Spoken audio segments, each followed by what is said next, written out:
கூட அப்படி தான் பார்த்தீங்களா, கடையிலலாம் உங்களுக்கு அதிகமாக வெங்காயமே இருக்காது, வெறும் பருப்பாக தான் கிடக்கும். கொத்தமல்லியும் கருவேப்பிலையும் போட்டு அள்ளி போட்டாச்சு. நிறைய போட்டால் எங்கள் வீட்டில் குப்பை அப்படின்னு சொல்லுவாங்க, அப்படியே குப்பை வச்சுருப்பாங்க எங்கள் வீட்டில். ரொம்ப ரொம்ப சூப்பராக இருக்கும், எண்ணெய் கூட அதிகம் கிடையாது. ஹாய் ஃப்ரெண்ட்ஸ், எல்லோருக்கும் வணக்கம். Welcome back to mom 60. இன்றைக்கி பார்த்தீங்கன்னா கார்த்திகை தீபம். எல்லாருக்கும் எனது இனிய கார்த்திகை தீபம் நல்வாழ்த்துக்கள். இன்றைக்கி காலையிலே நரிமுகத்தில் முழிச்சதுன்னு சொல்லுவாங்க, ஆனால் வேறு ஒன்று முகத்தில் முழித்தேன் இன்றைக்கி. அதுக்கப்புறம் பார்த்தீங்கன்னா கோலமே நான் போடுறதே கிடையாது. மாதிரி இப்போ ஸ்டிக்கர் ஒட்டி தான் வச்சுட்டேன். இந்த அப்பார்ட்மெண்ட்ஸுக்கு அதுலேருந்து சரி ஒரு 4 கிழமையில் போட்டுக்கலான்னு சொல்லிட்டு அந்த ஸ்டிக்கரை சுற்றி ஒரு கோலத்தை போட்டு விளக்கையுமே ஏற்றி வச்சாச்சு. பரவாயில்ல, இவ்வளோ நேரமாக எரிஞ்சிட்ருக்குது சூப்பராக. 3 விளக்கம், பகல் விளக்கு. அப்புறம் பார்த்திங்கன்னா நம்ம எதுவும் பெருசாக செய்யலை. நான் இன்றைக்கி அப்பம் பண்ணலாம் அது பண்ணலான்னா எதுவும் பண்ணல. வீட்டில் எதை செஞ்சாலும் யாரும் சாப்பிட மாட்டேங்கிறாங்க. அதனால் சரி நான் இன்றைக்கி ரொம்ப ஒரு சிம்பிளாக வெஜ்ஜி சமையல் பண்ணிவிட்டு உளுந்த வடை மெதுவடை மட்டும் போட்டுக்கலான்னு உளுந்து ஊற வச்சு அரைச்சிட்டேன். ஒரு 3/4 கொஞ்சம் எடுத்து வச்சுட்டேன். மீதி மாவு இது பச்சை மிளகாய் இஞ்சி போட்டு அரைச்சி சீரகம் பெருங்காயம் சேர்த்து உப்பு சேர்த்து வச்சுருக்கேன். அடுத்து இங்கே வெங்காயம் கட் பண்ணி போட்டு வடை சுடணும். ஒருத்தருக்கு வெங்காயம் போடாத வடை சுடணும், ஓகேங்களா.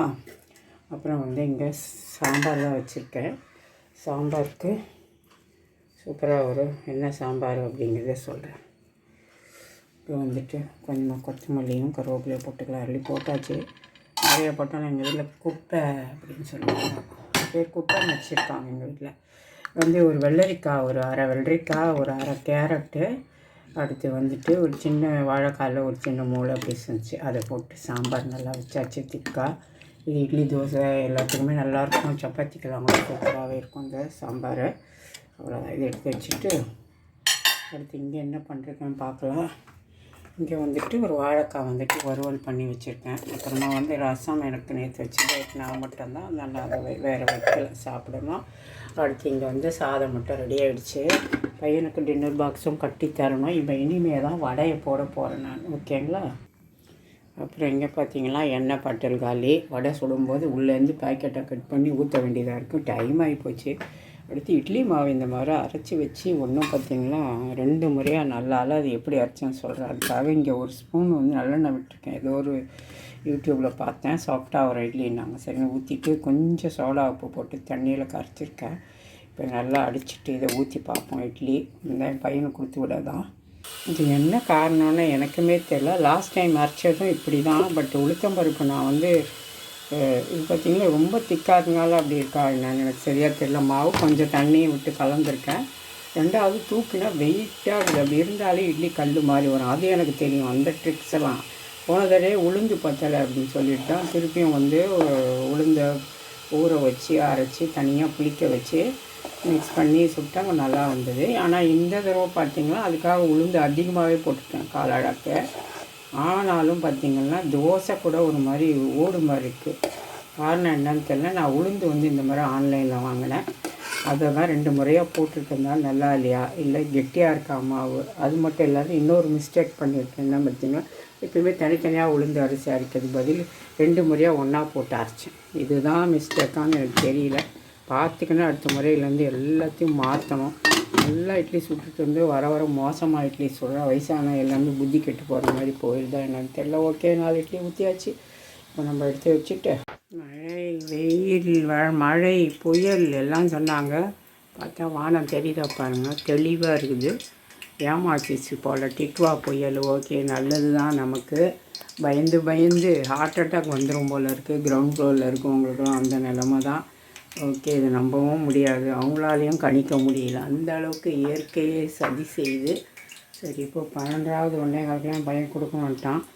சரின்னு சொல்லிவிட்டு இட்லி ஊற்றி வச்சுருக்கேன். பார்ப்போம், இன்னொரு 5 நிமிஷம் இருக்குது. வெந்து பார்த்துட்டு இட்லி சாப்பிட்டான் தான் வைப்பேன், அப்படி இல்லை சப்பாத்தி போட்டு கொடுக்கணும். 1க்கு 2 வேலை தான். நான் என்ன பண்ணுறதுன்னு தெரியாமல் தான் பண்ணிகிட்ருக்கேன். இங்கே மாவு கொஞ்சம் வெங்காயம் போட்டு மிக்ஸ் பண்ணிட்டேன். கொஞ்சம் வெங்காயம் போட்டு அதை எடுத்து வச்சுருக்கேன். வடையை போட்டுடுவோம். சொன்னேன் இல்லைங்களா, காலையில் நிறைய முகத்தில் முழிச்சேன்னு சொல்லுவாங்க. நான் எது முகத்தில் முழிச்சேன்னு பார்த்தீங்கன்னா எழுந்து சரி இங்கே தெளித்து கோலம் போடலாம், ஒரு நல்ல நல்ல பண்டிகைகள்னு சொல்லிட்டு போடலாம்னு தான் நாய் வந்து டாய்லெட் போயிட்டு வச்சிருச்சு டோர்மேட் மேலே.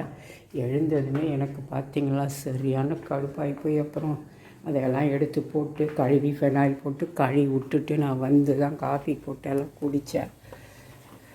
அது என்னவோ மாயமோ மந்திரமோ தெரியாது. நான் எந்த வீட்டுக்கு போயிருந்தாலும் கூட 4 வீட்டுக்காரங்க பக்கத்தில் இருந்தாலும் அவங்க வீட்டில் போய் அது ஒன்றுமே செய்யாது, எங்கள் வீட்டில் வந்து செய்யும்.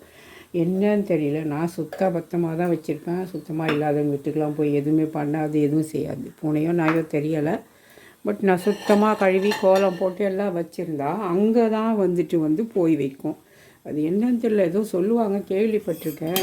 நாய் பூனைலாம் சுத்தமான இடத்துல தான் வந்து போகும்வாங்க. அது உண்மையாக என்ன அப்படின்னு சொல்லிட்டு நீங்கள் கமெண்ட் பாக்ஸில் சொல்லுங்கள். ஓகே, நம்ம வடையை தட்டி போட்டுக்குவோம். செல்லை கொண்டு வந்து கடாய்க்கு நேராக வச்சாச்சு. போட்டுக்கோ. இந்த பக்கம் இட்லி வேறு வந்துட்டுருக்குது, பக்கத்தில் ஆவியெல்லாம் வேறு செல்லு மேலே படுது. பார்ப்போம். இங்கே வந்து வடையை போட்டேன், எடுத்து பார்ப்போம். நான் எப்போயுமே உளுந்த வடைக்கு கொஞ்சம் அரிசி மாவு ஒரு 2 டேபிள் ஸ்பூன் போடுவேன். ஒரு அழகாக போடுறேன் அப்படின்னா கண்டிப்பாக ஒரு 2 டேபிள் ஸ்பூன் அரிசி மாவு போட்டால் நல்லா முறுமுறுன்னு வரும், எண்ணெய் அதிகமாக இழுக்காது.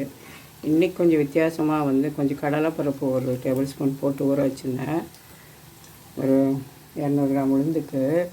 அப்புறம் இன்னொரு விஷயம் அதில் என்னென்னா, வடைக்கு சொல்லுவாங்க ரொம்ப நைஸாக அரைக்கக்கூடாதுன்னுவாங்க. அந்த மாதிரி அரைச்சா தண்ணி விட்டு போயிடுதுன்னு நான் நினைக்கிறேன். கொஞ்சம் வந்து லேசாக கொஞ்சம் இதாக இருந்தால் தான் நல்லாயிருக்கும், கிறிஸ்பியாக இருக்கும்னு சொல்லுவாங்க. ஃபஸ்ட்டு ட்ரிப் எடுக்கும்போது பாதி அரைச்சி நல்லா எடுத்தேன். 2வது வந்து குரங்கு புத்தி வந்து 2வது போட்ட ஒரு இது வந்து என்ன பண்ணிட்டேன், செகண்ட் டைம் போட்டதை வந்து நல்லா அரைச்சி எடுத்துட்டேன். அதனால் என்ன ஆயிடுச்சு, தண்ணியாக ஆகிடுச்சி மாவு. தண்ணியானால் பரவாயில்ல, கொஞ்சமாக அரிசி மாவு போட்டு லைட்டாக உப்பு சேர்த்தா சரியாக போயிடும். அவ்வளோதான் போட்டு சுட்டு எடுத்து சாப்பிட வேண்டியதுதான். இதெல்லாம் சின்ன சின்ன டிப்ஸுங்கிறத விட ட்ரிக்ஸுன்னு சொன்னால் கரெக்டாக இருக்கும். ஏதாவது ஒன்று பண்ணால் ரிப்பேர் பண்ணுறதுக்கு தெரிஞ்சுக்கணும் நம்ம. அதுதான் ரொம்ப இம்பார்ட்டண்ட். வெங்காயமும் அதிகமாக சேர்க்கக்கூடாதுன்னு சொல்லுவாங்க. வடைக்கு எண்ணெய் குடிக்கோன்னு. அது மாதிரி தான் இன்றைக்கி பண்ணிட்டேன். வெங்காயம் அரிஞ்சு வச்சு நிறையா இருந்தது, சரி போட்டுட்டேன். கொஞ்சம் லிமிட்டாக போட்டால் தான் எண்ணெய் இருக்காது, தண்ணி விட்டுரும் மாவு. மசாலா வடை கூட அப்படி தான். பார்த்தீங்களா, கடையிலலாம் உங்களுக்கு அதிகமாக வெங்காயமே இருக்காது, வெறும் பருப்பாக தான் கிடக்கும். அதனால் கொஞ்சம் எண்ணெய் இழுக்கும், செவந்தும் போயிடும் வடை. எடுத்தாச்சு. அடுத்து நம்ம மீதி உள்ளதை போட்டு எடுத்துக்கலாம். ஃப்ரெண்ட்ஸ், இப்போ வடையெல்லாம் போட்டு எடுத்தாச்சு. இது வெங்காயம் போட்ட வடை. டின்னர் பாக்ஸுக்கு ஒரு 4 வச்சுட்டேன். அடுத்து இது வந்து வெங்காயம் போடாதுன்னு சுட்டிருக்கேன். மீதி வந்துட்டு மாவு இருக்குது, இது அப்புறம் சூடாக போட்டுக்கலாம். விற்று இட்லி எடுத்துட்டேன். கொஞ்சம் பரவாயில்ல அப்படின்ற அளவுக்கு இருக்கே தவிர ஒன்றும் ரொம்ப சூப்பராக இருக்குதுன்னு சொல்லிடவே முடியாது. அந்த அளவுக்கு தான் இட்லி இருக்குது.